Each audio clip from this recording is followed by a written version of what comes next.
Hey everybody, I'm Tom Vasel. Welcome to Dice Tower Digest, where we take a look at the news, board game news of the week, and give it to you in a quick fashion. Let's get started.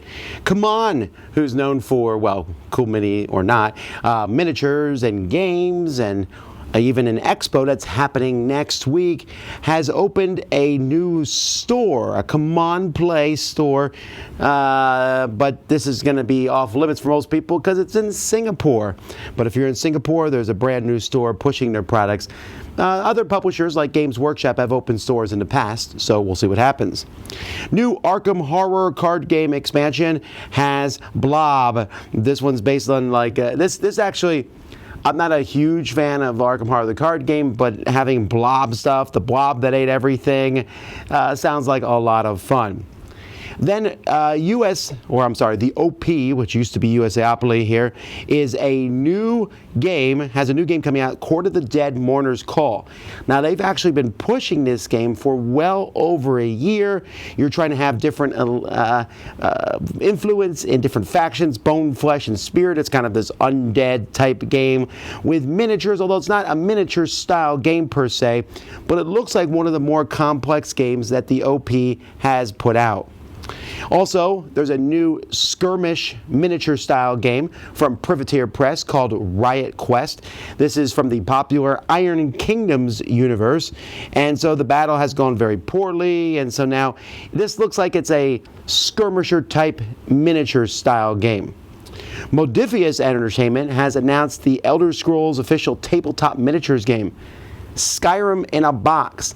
Now, this is hard for me to imagine because Skyrim is such an immense, or even Oblivion or any of the Elder Scrolls games, they're so immense. That's the whole point of them. They're immense. I don't know how they'll be able to distill that into a tabletop setting, but you and a band of heroes are going to go out in narrative-driven scenarios, going on treasure-seeking dungeon delves to Tamriel battles, 32mm resin miniatures, including fan favorites, and Ulfric Stormcloak. I didn't know that, well, Lydia's in the game, so there's that. So you're going to have different people fighting. I can't really tell if it's a miniatures or an adventure game, but we'll have to wait and see. It says it's going to be Christmas 2019, but I wouldn't be surprised if it gets pushed back into 2020.